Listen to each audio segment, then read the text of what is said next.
Родилась я в городе Якутске. Большую часть жизни я провела на юге Якутии, в городе Нерюнгри. Это самое любимое и красивое место в моей жизни. В детстве я увлекалась бальными танцами, слушала музыку, любила танцевать.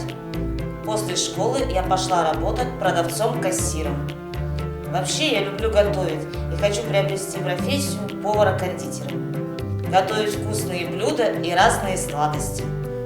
А еще у меня есть мечта. Я никогда не выезжала из Якутии. Мне хочется побывать в столице нашей родины, в Москве, и увидеть главный город нашей страны с высоты птичьего полета, с Останкинской башни.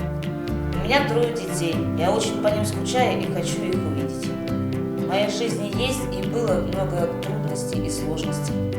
Я хочу все исправить, чтобы будущее мое и моей семьи было счастливым и радостным.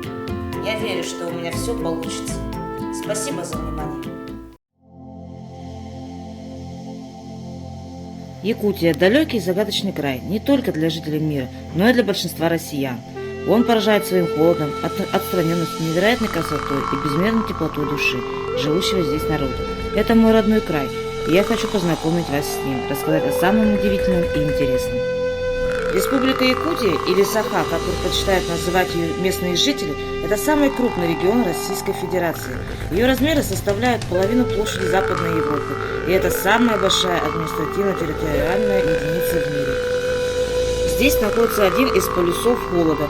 В селе Аймикон абсолютный минимум температуры был зарегистрирован в феврале 1933 года и составил 67,7 градусов.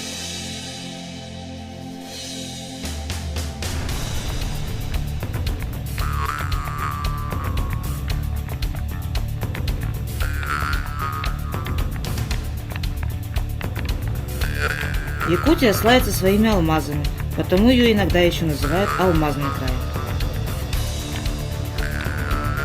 Наш холодный край поражает своей удивительной самобытной красотой. Например, Ленские столбы – это отвесные скалы, протянувшись на 40 километров по правому берегу Лены. Их высота от 40 до 100 метров. Здесь были найдены многочисленные петроглифы, изображающие животных и людей, а также древнетюркское руническое письмо.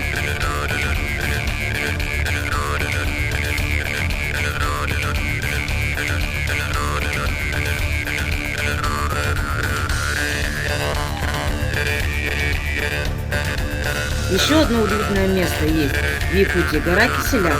В переводе с якутского Киселяк означает «каменные люди». Это нагромождение камней, в точности напоминающих силуэты людей. Это место сакрально, многие называют ее Северной Шамбалой и верят, что здесь обитает истина.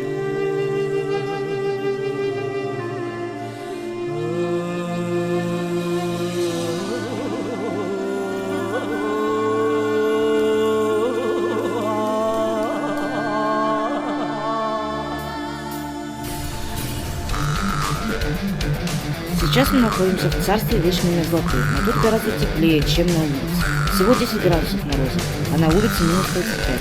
Здесь царствует Чисхан, повелитель холода.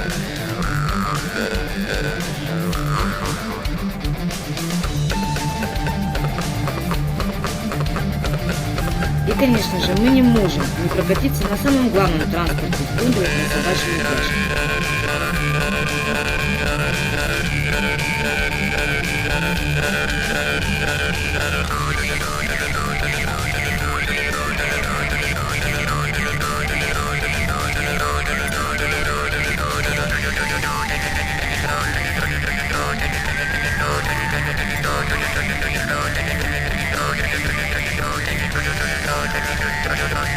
А еще у нас есть прекрасные северные олени. Это основа жизни для людей крайнего севера.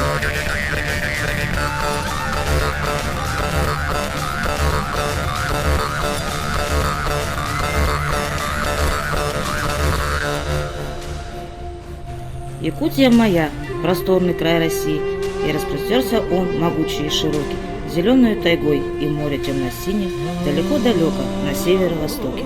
В Якутии рассвет, что хвост лисицы красный, а вечера ее, как соболиный мех. Весной дым листвы висит на небе ясно, зимой, как песец, ее свергает снег. Хотя и говорят, что край у нас суровый, метели, мерзлота и мало теплых дней. А я вот говорю, что край у нас здоровый, что лучше края нет и нет его щедрей. Как ласточка к гнезду, как парусник к причалу, так сердцем я тянусь в родимые края. Порой мне кажется, что здесь берет начало Россия, Родина великая моя.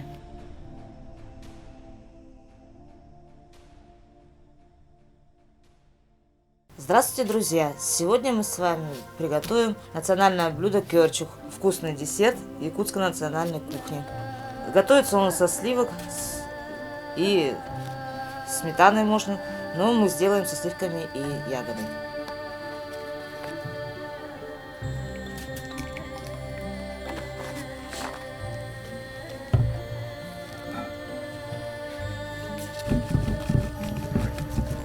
Традиционно кёрчук взбивается мутовкой.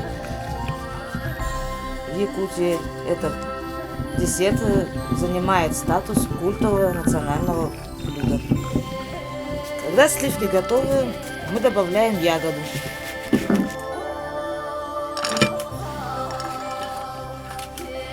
И продолжаем взбивать, чтобы ягода стала однородной массой. Теперь наше блюдо готово. Его нужно кушать сразу после приготовления вместе с оладьями. Но можно их и заморозить, и по Якутии называются мартышки.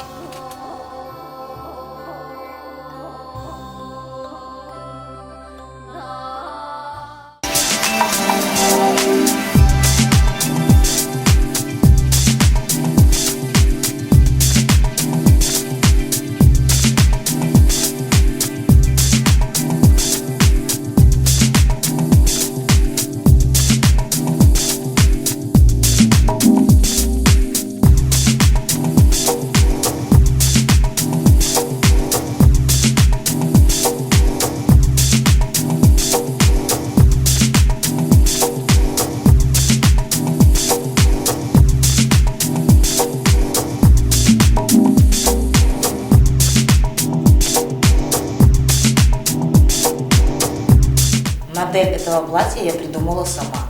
Мне нравится очень цвет, и я думаю, что оно мне идет.